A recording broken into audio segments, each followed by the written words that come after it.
Nuevamente, bienvenidos a nuestro programa estelar, Hablemos de la Biblia.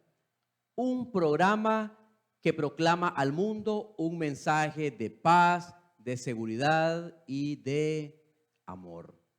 Para el día de hoy, nuestro estudio será Éxodo, gracia y ley en tipo y antitipo.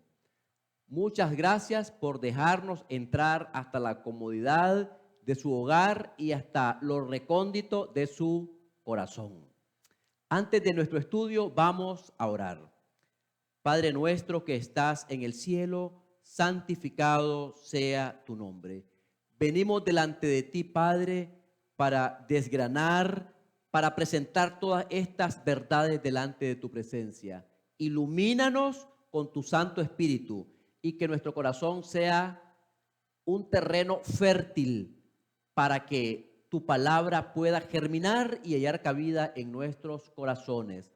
Bendice a toda nuestra audiencia amable. En el nombre de Jesús. Amén.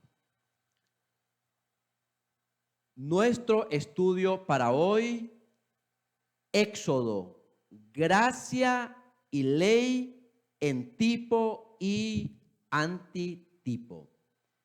Y como introducción diré lo siguiente. Este es un tema supremamente importante porque vivimos en una época cuando el mundo cristiano proclama la idea de que la ley fue clavada en la cruz, de que no estamos bajo la ley, sino bajo la gracia. Existe la idea de que una vez que nos salvamos, no nos podemos perder. Es decir, el mismo principio de una vez salvos, siempre salvos. Como resultado de estas ideas que se prolifera en el mundo, nosotros como adventistas del séptimo día debemos tener una forma de hablarles a estas personas para que vean y aprecien la ley de Dios y vean cómo se relacionan la ley de Dios con la gracia. No la ley o la gracia. No la ley o la gracia, sino cómo se relacionan la ley de Dios con la gracia. En realidad, estas personas no tienen problemas con 9 mandamientos de la ley. Es solo con el sábado el cuarto mandamiento.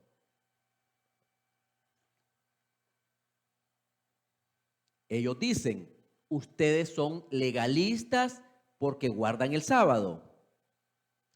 ¿Qué pensaría usted si el esposo le dijera a su esposa, oye, mi amor, yo tuve una aventura con una mujer? Lógicamente la esposa se enoja y le dice, ¿cómo tú me haces esto? ¡Qué terrible! Y el esposo le dice, no seas tan legalista, mi hija. Parece sarcástico, pero piense por un momento. Si robar no es legalismo, si mentir no es legalismo, ¿por qué guardar el sábado es legalismo? Éxodo, gracia y ley en tipo y antitipo. En nuestro estudio veremos el peregrinaje de Israel desde Egipto a Canaán como un tipo o como un ejemplo del peregrinaje del ser humano de la tierra al cielo. Y para ello vamos a ir a una carta paulina de las más hermosas de la Biblia, Primera de Corintios 10:11. Y estas cosas les acontecieron como ejemplo, tipos, como ejemplo, y están escritas para amonestarnos a nosotros a quienes han alcanzado los fines de los siglos. La historia es pragmática, la historia se repite. Lo que fue, será. Hay una declaración muy hermosa en la palabra del Señor. Y esta la encontramos en el libro de Eclesiastés. ¿Qué es lo que fue? Lo mismo que será. Eclesiastés 1:9. ¿Qué es lo que fue? Lo mismo que será. ¿Qué es lo que ha sido hecho? Lo mismo que se hará. Y nada hay nuevo debajo del sol. Veremos el peregrinaje de Israel desde Egipto hasta Canaán como un ejemplo de nuestro peregrinaje por esta tierra hasta llegar a la Canaán celestial. Y estas cosas les acontecieron como ejemplo, como tipo. Hay un pensamiento hermoso que se encuentra en el libro El ingenioso hidalgo Don Quijote de la Mancha, escrito por Miguel de Cervantes Saavedra, donde define la historia de la siguiente manera. La historia es émula del tiempo, depósito de las acciones, testigo de lo pasado, ejemplo y aviso de lo presente, advertencia de lo por venir. Todo esto y más es la historia. Por eso veremos un ejemplo de historia para ver típicamente cómo Dios obra a través de su gracia en el ser humano. Y para ello vamos a ir al libro de Éxodo, capítulo 1, versículos 13 y versículo número 14. Y los egipcios hicieron servir a los hijos de Israel con dureza y amargaron su vida con dura servidumbre en hacer barro y ladrillo, y en toda labor del campo y en todo su servicio, al cual los obligaban con rigor. Nótese que dice la palabra del Señor que la servidumbre era amarga. Una servidumbre amarga. Los hebreos nacieron siendo esclavos. No pidieron ser esclavos. Simplemente nacieron siendo esclavos. Por tanto, no podían de por sí, ni delante de sí, por su propio esfuerzo, librarse ellos mismos de mano de sus captores, de mano de sus esclavistas, de quienes los estaban oprimiendo. No tenían mérito para con Dios, pues habían adoptado el estilo de vida de Egipto. Decirlo de esta manera parece decir que no había ninguna esperanza para ellos. De igual manera, la relación es la siguiente. Tú y yo, dice la palabra del Señor, que nacimos siendo pecadores. Tú y yo nacimos en un mundo lleno de pecado. Nacimos en servidumbre. Tú y yo no tenemos méritos que ofrecer delante de Dios. Y por nosotros mismos no podemos escapar ante la peligrosa y difícil situación del pecado. Solamente podemos hacer una cosa. Éxodo 2, 23 y 24. Y ahí se nota qué es lo que podemos hacer para que Dios nos libre del pecado. Aconteció que después de muchos días murió el rey de Egipto, y los hijos de Israel gemían a causa de la servidumbre, y clamaron, y subió a Dios el clamor de ellos como motivo de su servidumbre. Y oyó Dios el gemido de ellos, y se acordó de su pacto con Abraham, Isaac y Jacob. En la desesperación, en la debilidad, los judíos clamaron a Dios para que los librara de la esclavitud literal en Egipto. en nuestra desesperación, nosotros también clamamos a Dios para que nos dé libertad del pecado. ¿Qué es lo que hizo el pueblo de Israel? Clamaron y el clamor subió a Dios. Clamaron a Dios y subió a Dios el clamor de ellos. Y Dios oyó el gemido de ellos y se acordó de su pacto. Se acordó de su pacto.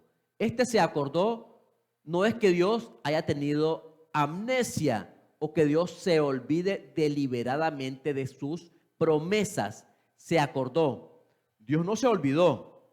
Cuando la Biblia dice se acordó, lo dice en el sentido de que Él actúa a favor de su pueblo. Y Dios se acordó de Israel y lo libró. Cuando dice la Biblia, Dios se acordó, es que en ese momento Dios actúa, interviene directamente en los asuntos de este mundo para salvar a su pueblo. Por eso en algunas ocasiones aparece esa expresión. Por ejemplo, dice la palabra del Señor, y se acordó Dios de Raquel. Pero no es que se acordó literalmente, que tenía amnesia. Se acordó en el sentido siguiente. Y Dios se acordó de Raquel y la oyó Dios y le concedió hijos. Cuando Dios se acuerda de su pacto, es porque interviene para actuar. Dios no es un Dios que se quede en palabras o en puros discursos allí bien elaborados o muy bien estructurados, sino que Dios actúa, Dios interviene. Dios se acordó de su pacto. Y una cosa puedo decirte, Dios es fiel al pacto. Dios es fiel a su pacto. Si el pacto ha fallado es por la parte humana, no por la parte divina. Entonces, nosotros clamamos delante de Dios. Veamos Ezequiel 29, versículo número 3. Vamos a ver de quiénes eran esclavos los hebreos. Ezequiel 29, 3. Habla y di, así ha dicho Jehová el Señor, he aquí yo estoy contra ti, Faraón, rey de Egipto, el gran dragón que yace en medio de sus ríos, el cual dijo, mío es el Nilo, pues yo lo hice. Aquí en este versículo, el faraón es tipificado como el dragón. ¿Qué dice la palabra del Señor? Habla en Apocalipsis del gran dragón, el cual engaña al mundo entero. Dice que Satanás es el gran dragón, la serpiente antigua que se llama Diablo y Satanás, el acusador de nuestros hermanos, el que esclaviza a nuestros hermanos, el mentiroso. El diablo tiene la connotación de engañador, mentiroso, el cual engaña al mundo entero. Entonces aquí tenemos lo siguiente: los hebreos eran esclavos del faraón. Aunque Faraón está tipificado aquí como el gran dragón. Ahora, Satanás es el gran dragón que nos tiene esclavizados a cada uno de nosotros. Pero vean qué interesante la actitud de Faraón cuando Dios a través de Moisés le dice que deje ir al pueblo de Israel. Dice la Biblia, y Faraón respondió, ¿quién es Jehová para que yo oiga su voz y deje ir a Israel? Yo no conozco a Jehová, ni tampoco dejaré ir a Israel. ¿Quién es Jehová para que yo deje ir a Israel? Qué osadía la del ser humano. Dice el necio en su corazón, no hay Dios. ¿Quién es Jehová para que yo deje ir a Israel? Yo no conozco a Jehová, ni dejaré ir a Israel. Aquí Egipto ejemplifica o tipifica el ateísmo. Tipifica la vida de todas aquellas personas que dicen Dios no existe. O que Dios no existe, Dios no es tomado en cuenta en la ecuación de la vida. Dios no cuenta para nada para ellos. Egipto representa el ateísmo, igual que también Francia está tipificado también en el ateísmo, en el libro de Apocalipsis 11. En ese capítulo, tanto Egipto como Francia están tipificados por el ateísmo, como que no conocen a Dios. Y eso ocurrió también en la Revolución Francesa, cuando el Parlamento francés, de una manera deliberada y oficialmente a través de su Congreso, en el Congreso mismo se dijo que Dios no existía. Dios no existe. Se proclamó oficialmente el ateísmo y se introdujo a la diosa conocida como la razón. Y para tipificar a la diosa, a la razón humana por encima de Dios, literalmente se representó a la razón como una mujer prostituta que representaba la razón humana. Todas esas cosas ocurren cuando el corazón se desvía de Dios o cuando Dios no cuenta para nada en el ser humano. Entonces el gran dragón rehusaba soltarlos, pues servían a sus intereses. Satanás tampoco quiere soltar a los que son esclavos de él, porque Satanás obviamente quiere que le sigan sirviendo. Éxodo 2, 24 y 25. Recuerden que estamos tomando una historia literal y le estamos aplicando espiritualmente. Estamos tomando el principio de lo literal, espiritual, literal. Dice, y oyó Dios el gemido de ellos y se acordó de su pacto con Abraham, Isaac y Jacob. 25. Y miró Dios a los hijos de Israel y los reconoció Dios. Dios oyó el clamor de su pueblo y decidió librarlos. ¿Por qué los libró Dios? ¿Porque Israel merecía ser librado o no? Dios libró a Israel de pura gracia. Lo primero que tú te encuentras cuando llegas delante de Dios es su maravillosa gracia. Cuando tú llegabas al altar, al santuario hebreo, lo primero que te encontrabas era el altar del sacrificio. Con lo primero que te encontrabas era con la víctima, con un animalito que era inocente, sin defecto, con un cordero sin defecto. La persona llegaba, mataba al animal y luego sobre su cabeza comenzaba a confesar todos los pecados, no delante del sacerdote, sino delante del animal. Y así eran, de una manera simbólica, los pecados del pecador eran pasados al animalito, se transferían simbólicamente. Lo primero que encontramos cuando llegamos al santuario en el plan de la salvación es la gracia redentora de Jesús. Es su justicia que nos perdona y nos libera. Dios escuchó al pueblo y escogió librarlos. No porque ellos eran buenos, porque eran esclavos, eran gente perversa, sino por causa de su pacto, porque Dios es fiel al pacto. Eso es gracia pura, el 100%. Dios no dijo, cuando ustedes me comiencen a obedecer, entonces en ese instante yo los voy a salvar. ¿Cómo podían obedecer a Dios si eran esclavos del faraón?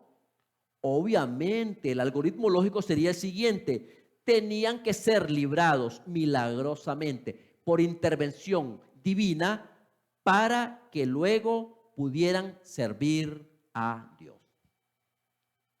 Veamos el siguiente algoritmo lógico en el plan de la salvación. ¿Qué viene primero? Primero viene la gracia redentora, la liberación. ¿Qué ocurrió primero? Dios salvó al pueblo de Israel de pura gracia, los liberó. Fueron justificados. Primero viene la justificación, la gracia de Dios y luego la ley en el Sinaí. Luego Dios lleva al pueblo de Israel a través del monte Sinaí. Pero primero es la gracia, primero es la liberación de Israel y luego Dios los conduce al monte Sinaí para recibir las tablas de la ley. Primero justificados y luego santificados. Ese es el plan de Dios. Éxodo 1, versículo 22. Veamos lo siguiente. Dice, entonces Faraón mandó a todo su pueblo diciendo, echad al río a todo hijo que nazca y a toda hija preservad la vida. Dice la historia bíblica que el gran dragón, Faraón, sospechó que estaba por nacer un libertador, un salvador, y mandó a matar a todos los niños menores de 2 años. De igual manera, cuando Cristo nació, un dragón, representado por Herodes el Grande, también procuró matar a Jesús, el libertador de todos los hombres. Ya no solo de una nación en particular, no solo de la nación hebrea, sino de todo el mundo. Porque Jesús llevó sobre su cuerpo el pecado de todos los hombres. Jehová cargó en él, Jehová imputó en él, cargó en él el pecado de todos los hombres. Entonces, el faraón sospecha que está por nacer o que ha nacido un salvador, un libertador. Miles de años después, cuando Cristo nace, de igual manera también Herodes, dice la palabra del Señor, Herodes buscará al niño para matarlo. Y conocemos el relato de Raquel, que llora desconsoladamente porque sus niños murieron, porque han perecido. Una escritora inspirada dice que cuando Jeremías habló acerca de Raquel, habló en primera instancia de Raquel, la mujer que perdió a sus niños cuando Herodes y que no quiso ser consolada, pero también Dios habla, Dios se acuerda de cada persona que sufre. Cuando tú sufres, cuando tú estás ante la encrucijada de la vida, cuando tú no ves salida para nada, cuando Satanás te tiene esclavizado, cuando el gran dragón tiene tu vida prácticamente destruida, cuando ha destruido tu matrimonio, en ese momento Dios te liberta.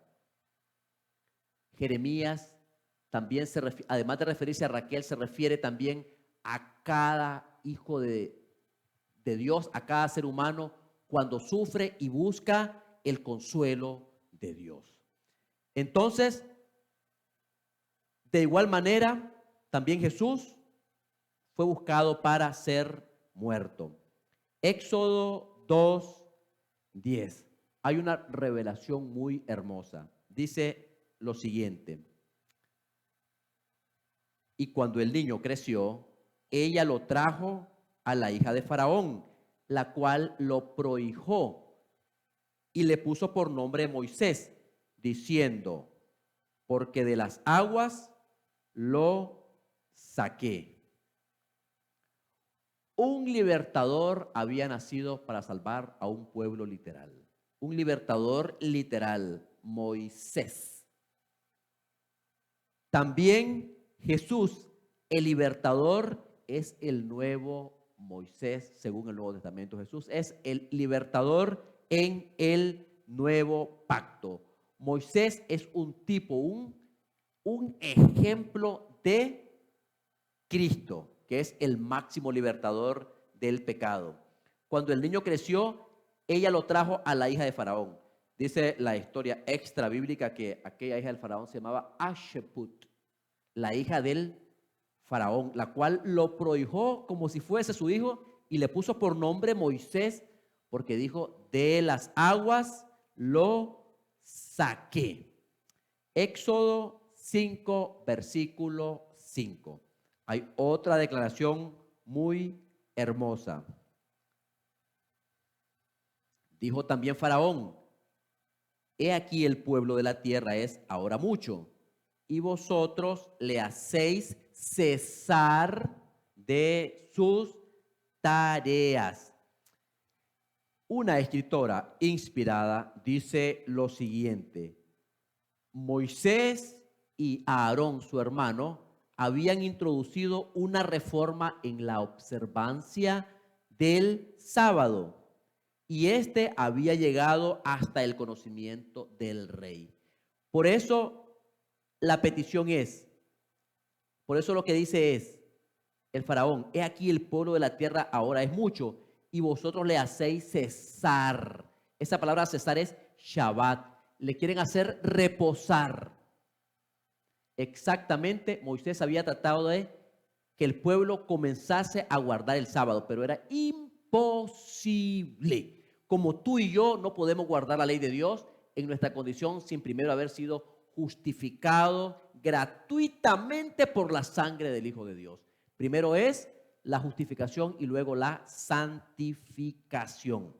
Ellos no podían reposar, no podían descansar porque eran simplemente esclavos. Habían nacido como esclavos y eran esclavos condenados a vivir como esclavos. Israel no podía servir a dos señores. Dice la palabra del Señor, nadie puede servir a dos señores. Obedecemos a Dios u obedecemos al enemigo de las almas, a Dios o a las riquezas, a Dios o a Mamón. Y en este aspecto no hay medias tintas. Aquí no hay relativismo alguno que valga. O servimos a Dios o no le servimos. El que conmigo no recoge, desparrama. O estamos del lado de la luz o estamos del lado de las tinieblas.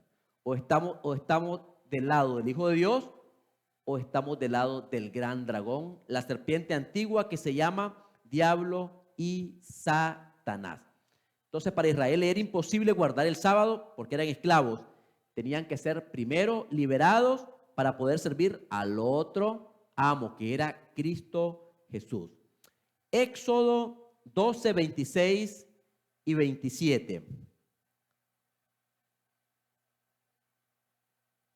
Y cuando os dijeren vuestros hijos, ¿qué es ese rito vuestro?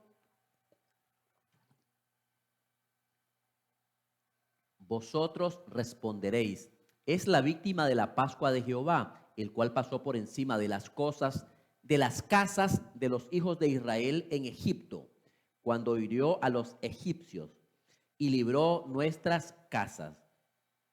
Entonces el pueblo se inclinó y adoró. Qué hermoso. Y cuando os dijeren, ¿qué es este vuestro rito? Vosotros responderéis, es la víctima de la Pascua. Hubo un acontecimiento muy hermoso antes de que Israel fuese librado de Egipto y se conoce como la Pascua. La señal de la liberación fue el derramamiento de la sangre del Cordero Pascual. Y tengo buenas noticias para ti. Cristo, nuestra Pascua, ya ha sido sacrificada por nosotros. Cristo, el Cordero Pascual. Cristo murió a la hora que moría el Cordero Pascual. Se escogió un cordero sin mancha. Cuando el pueblo de Israel iba a salir de Egipto, se escogió un cordero sin mancha. Se debía sacrificar entre las 2 tardes, es decir, a las 3 de la tarde. No se debía quebrar sus huesos y la sangre se debía aplicar en el dintel y en los postes de la casa. Dice Pablo, Cristo, nuestra Pascua, ya fue sacrificada por nosotros. ¿Y sabes algo? Todas las especificaciones del Cordero Pascual se cumplieron en Cristo Jesús. Primeramente, Cristo era un cordero que quita el pecado del mundo. Era sin mancha y sin contaminación, pues no hizo pecado ni se halló engaño en su boca. Cristo dice que se debía sacrificar el cordero entre las 2 tardes. Cristo murió a las 3 de la tarde. Dice la palabra del Señor que cerca de la hora 9 Jesús exclamó, Dios mío, ¿por qué me has desamparado? Cerca de la hora 9 Jesús dijo, consumado es. Jesús murió a las 3 de la tarde. En todo esto Jesús cumplió las especificaciones porque el cordero lo prefiguraba a él. Jesús era el cumplimiento de eso. Dice que no se debía quebrar hueso suyo. Es interesante que cuando llegaron, dice la palabra del Señor, que cuando llegaron ante el primer ladrón y el segundo ladrón, como todavía no habían muerto, ¿qué hicieron? Le quebraron las piernas. Pero cuando llegaron donde Jesús, como Jesús ya había muerto, no le quebraron sus piernas, sus huesos. Todo esto para que se cumpliese lo que fue dicho por el salmista, no será quebrado hueso suyo. Es hermosa la manera en que Jesús cumple todas las especificaciones del Antiguo Testamento. Y la sangre se debía aplicar en el dintel y los postes de la casa. La sangre del cordero no debía derramarse por el suelo. Quizá esto tenga relación con lo que dice, con lo que habla Pablo de no tener por inmunda la sangre del pacto. Vamos a Hebreos 10, 29.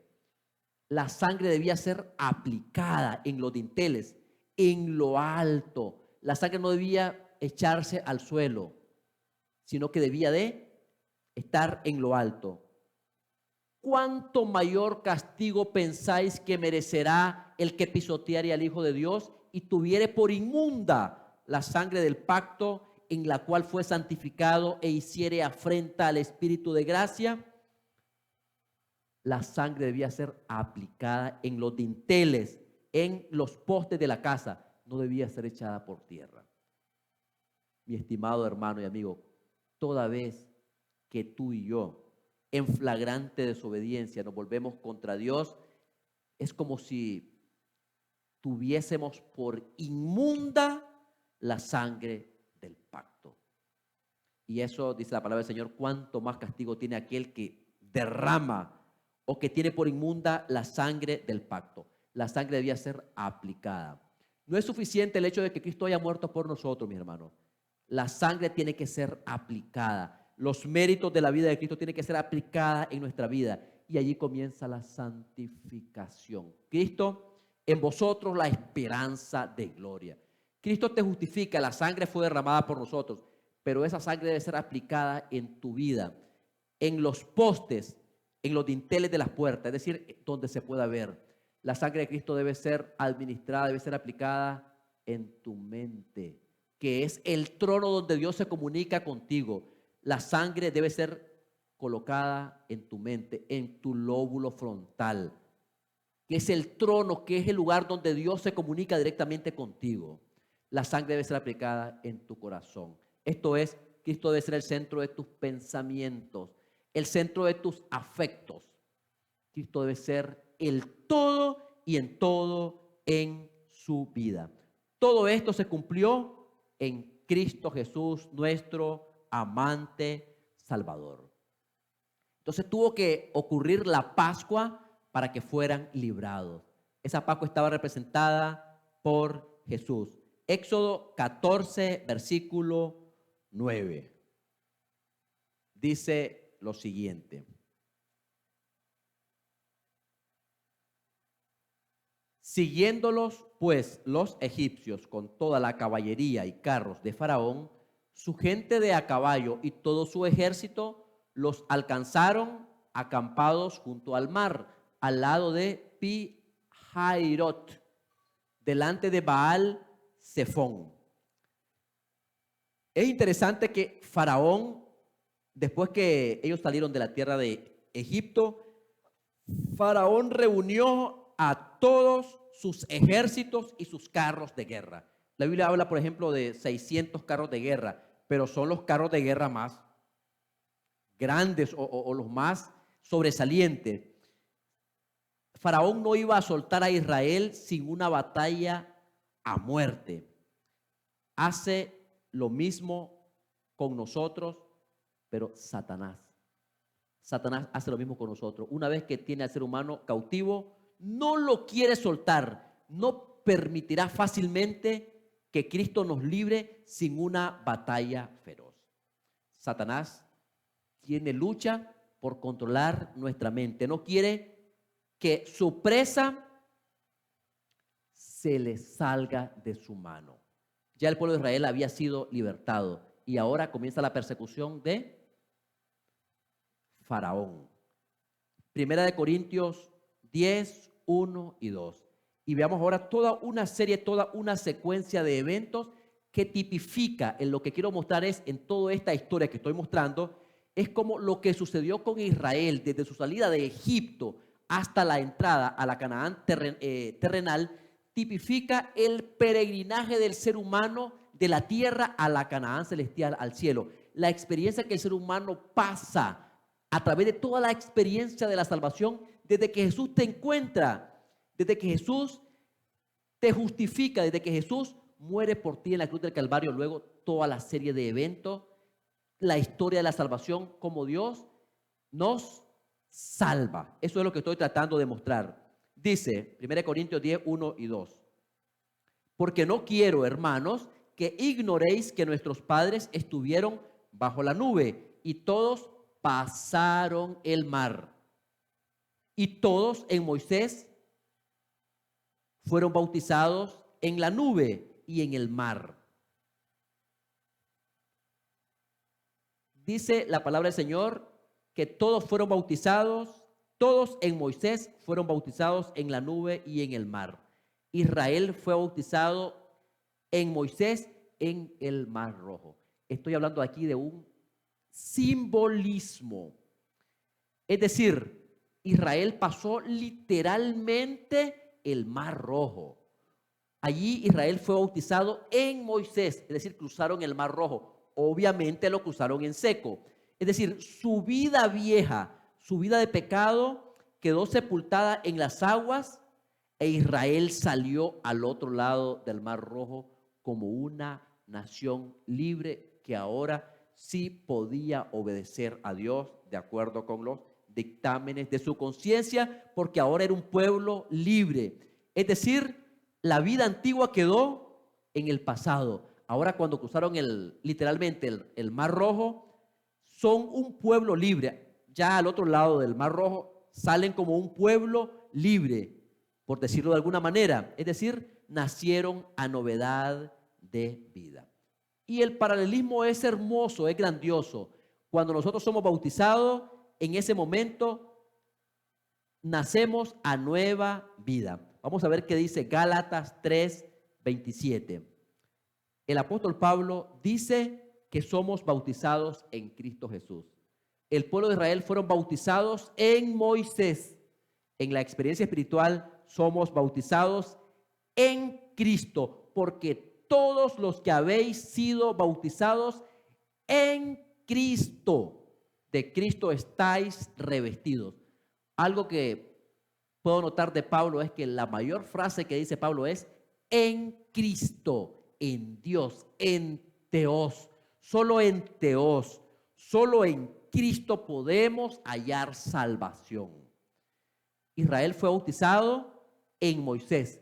Nosotros somos bautizados en Cristo Jesús a través de la ceremonia del bautismo. Cuando esto ocurre, nos convertimos en una nueva creación. Dice la palabra del Señor, 1 Corintios 5:17, de modo que si alguno está en Cristo, nueva criatura es. Las cosas viejas pasaron y aquí todas son hechas nuevas. Así como Israel salió al otro lado como una nación libre, cuando salimos de las aguas bautismales, salimos como una nueva criatura, una nueva creación. El honor y la gloria le pertenecen tan solo a Dios. Israel no hizo absolutamente nada para librarse, sino solamente clamar a Dios. Hablo del tema de la gracia. Israel clamó a Dios, Dios oyó su clamor y en su misericordia decidió librarlos por su grandiosa misericordia. ¿Qué ocurre después que el pueblo de Israel fue salvado? Éxodo 15:1. Cuando tú y yo hemos nacido a vida nueva, comienza una vida de adoración, comienza una vida de alabanza a Dios. Veamos el versículo. Entonces cantó Moisés y los hijos de Israel este cántico a Jehová y dijeron, cantaré yo a Jehová, porque se ha magnificado grandemente, ha echado en el mar al caballo y al jinete.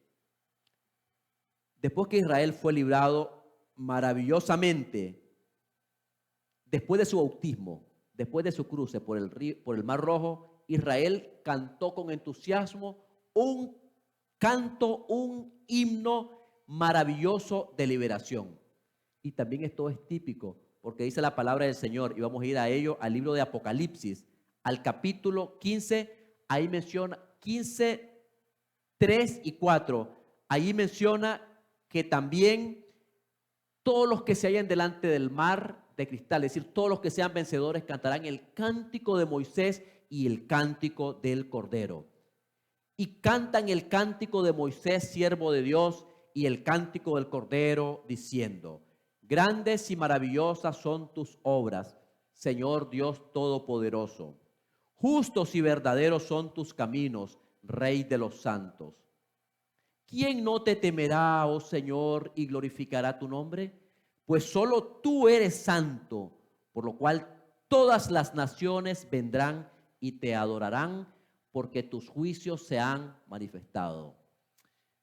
Oh, mis estimados hermanos, así como Israel cantó un cántico de victoria, un día tú y yo, por la gracia de Dios, por pura misericordia de Dios, cuando los redimidos se encuentren de pie en el mar de cristal, entonaremos ese himno, ese canto de victoria. Y nota qué hermosa la imagen que utiliza San Juan, el vidente de Patmos en Apocalipsis. Dice que miró una gran multitud, todos vestidos con vestiduras blancas que representan la justicia de Cristo, de pie delante del mar de vidrio. ¿Puedes decirme tú, alguien que una vez haya permanecido de pie delante del mar? Que haya estado de pie delante del mar. Esto es una imagen de un pueblo victorioso. ¿Quién ha permanecido de pie delante del mar? Y tú puedes decirme: Pedro. Pedro no caminó sobre las aguas. Pedro intentó caminar. Caminó unos cuantos pasos y luego, por su ego, perdió la mirada, perdió la visión de Cristo. No puso, como dice el himno, fija tus ojos en Cristo, tan lleno de gracia y amor, y lo terrenal sin valor será a la luz del glorioso Señor. Pedro perdió la mirada en Cristo y comenzó a hundirse. Solo hay una persona que caminó sobre el mar: Cristo Jesús. Victorioso.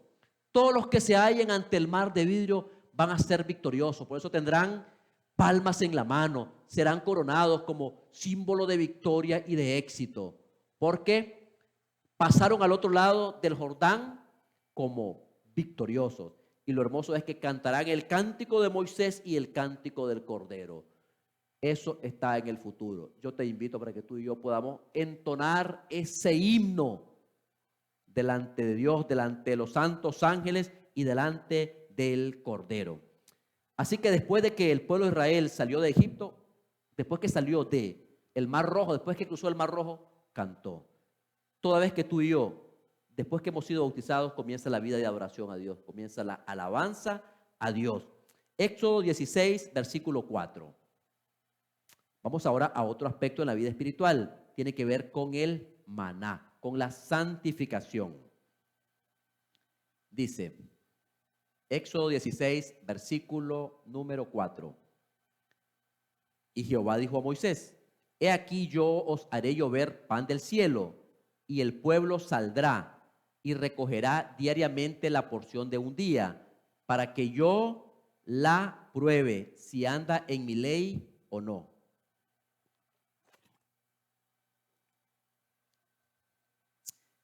Qué hermosa la figura aquí del maná. La figura del maná: yo haré llover pan del cielo. Pero Israel aún tenía que cruzar un desierto árido y lleno de desafíos. La Pascua, cuando sacrificaron el cordero, y el bautismo fueron tan solo los primeros pasos en su peregrinaje desde Egipto hasta Canaán. Ahora tenían que cruzar el desierto. Y yo pregunto, cuando tú vas a cruzar un desierto, cuando vas a hacer un viaje largo, ¿qué es lo primero de lo cual, la cosa indispensable de la cual debemos de proveer? Pan y agua. Agua y alimento. Pan y agua. Ahora, es hermoso. El pueblo de Israel ya había salido de Egipto. Ahora realmente comienza lo que es la vida espiritual. Comienza el peregrinaje. Éxodo 17, versículo número 6. Dice lo siguiente. Éxodo 17, versículo 6. He aquí que yo estaré delante de ti, allí sobre la peña en Horeb, y golpearás la peña, y saldrán de ella aguas, y beberá el pueblo. Y Moisés lo hizo así en presencia de los ancianos de Israel. Aquí tenemos tres elementos claves en esta historia: la roca, la vara y el agua.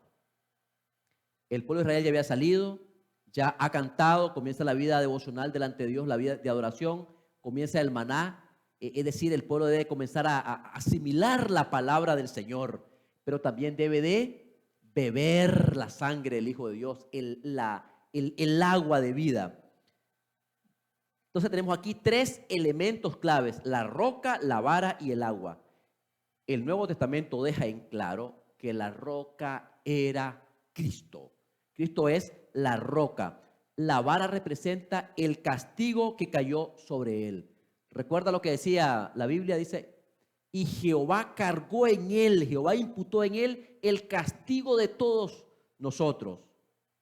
Es decir, la vara representa el castigo que cayó sobre Cristo cuando llevaba los pecados de todos los hombres.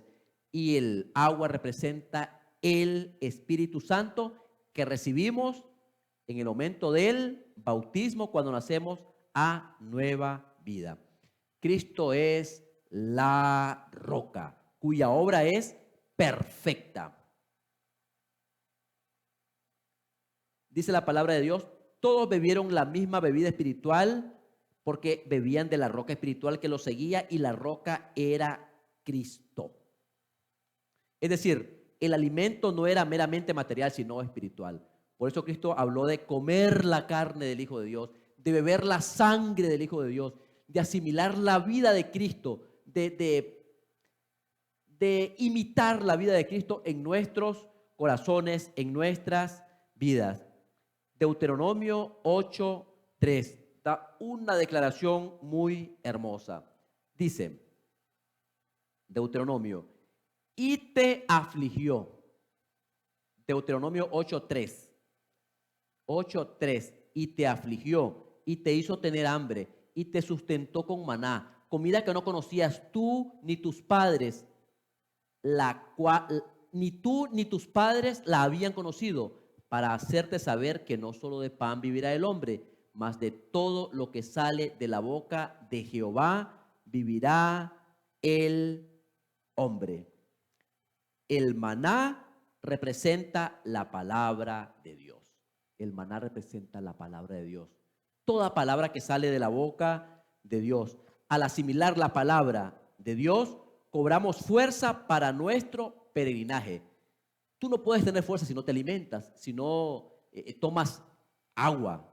De igual manera, esto se aplica en la vida espiritual. Cuando hemos nacido de nuevo a través del bautismo, necesitamos pan de vida, pero también necesitamos el agua, que es representado por el Espíritu Santo. Es interesante que ese versículo, la parte donde dice: para hacerte saber que no solo de pan vivirá el hombre, mas de todo lo que sale de la boca de Jehová vivirá el hombre.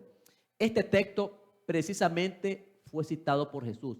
Esta experiencia de Israel fue citada por Jesús cuando Jesús fue llevado por el Espíritu Santo al desierto para ser tentado por el diablo.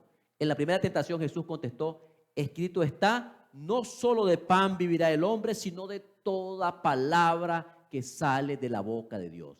Debemos asimilar en nuestro corazón, en nuestra mente, cada palabra, todo precepto que sale de la boca de Dios, ora sea escrito, oral o escrito. La palabra de Dios tiene poder.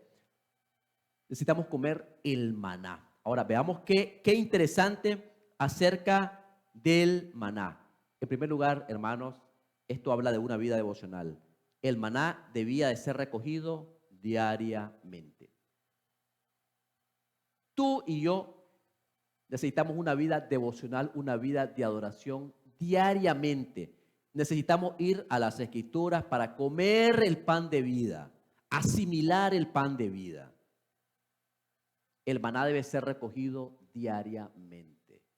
¿Cuándo fue la última vez que en tu familia hiciste un culto familiar? Culto matutino, culto vespertino. Respóndelo ahí en tu conciencia. No podemos crecer si no recogemos el maná diariamente. Debemos de ir todos los días a la palabra del Señor. Debemos recogerlo diariamente. Número 2, recoger la porción de un día.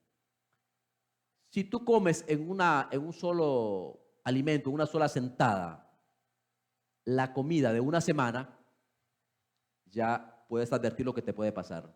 Tienes que comer, tienes que asimilar diariamente, tienes que recoger la porción de un día. Basta cada día su propio afán. En el aspecto espiritual, cada día debemos tomar una porción de la palabra del Señor, asimilarla de acuerdo a la necesidad de ese día. Cada día con Dios, cada día muero, dice Pablo. Ahora, debemos de recogerla diariamente, pero recoger la porción de un día. La palabra de Dios no se puede desperdiciar. No podemos acumular para el día de mañana, es para cada día. La palabra del Señor tiene efecto en mi vida hoy. Puede tener mañana si mañana voy a la palabra del Señor, pero debe de recoger la porción de un día. Número 3, el maná se recogía de mañana. La mejor hora que tú puedes buscar al Señor es de mañana. De mañana te buscaré. Jesús acudía a su Padre todas las mañanas. Acudía por la mañana. La mejor hora de buscar al Señor es de mañana.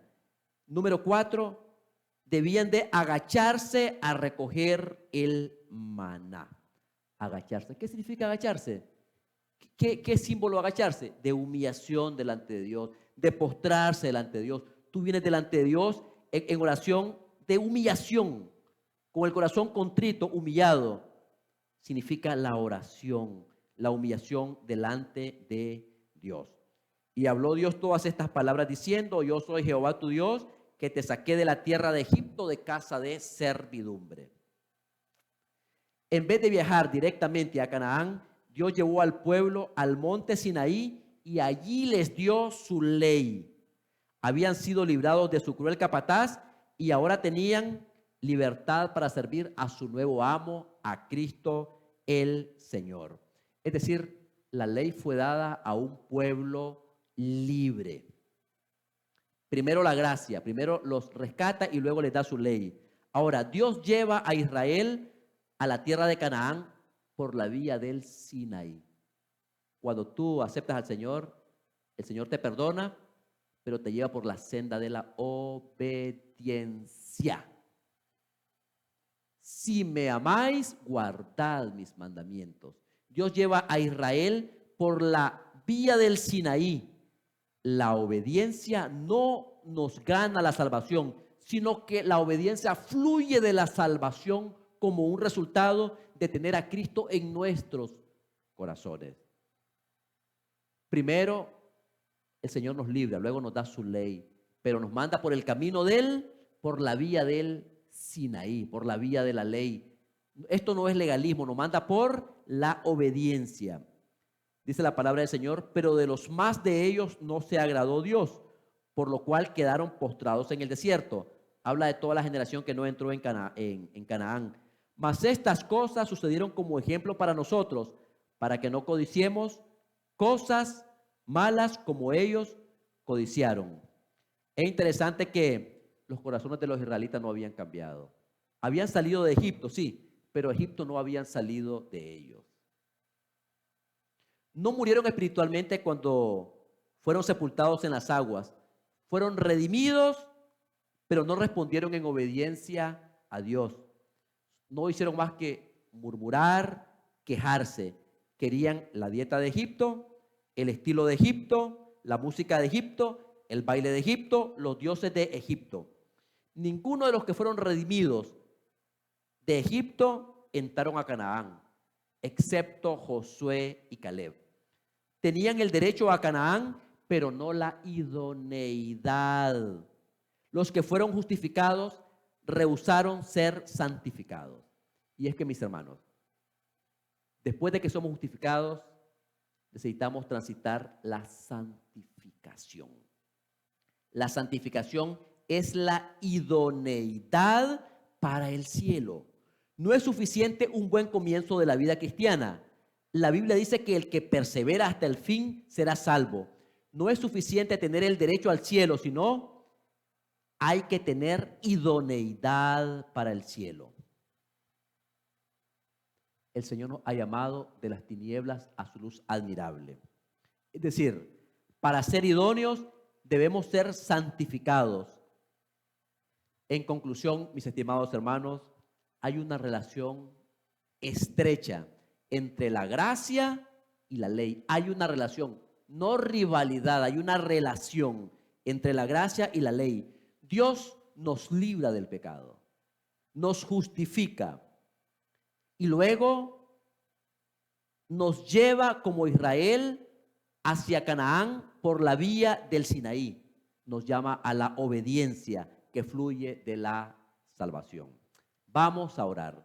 Padre nuestro que estás en el cielo, santificado sea tu nombre. Gracias porque la gracia divina primero trabaja en el hombre, luego nos llamas a una vida de santidad. Gracias porque todo procede de ti, la justificación, la santificación y la glorificación, todo procede de ti. Ayúdanos, Señor, a poder morir a una vida sin pecado y a estar limpios delante de tu presencia. En el nombre de Jesús, amén. Que el Señor te bendiga y te guarde, es mi deseo y oración.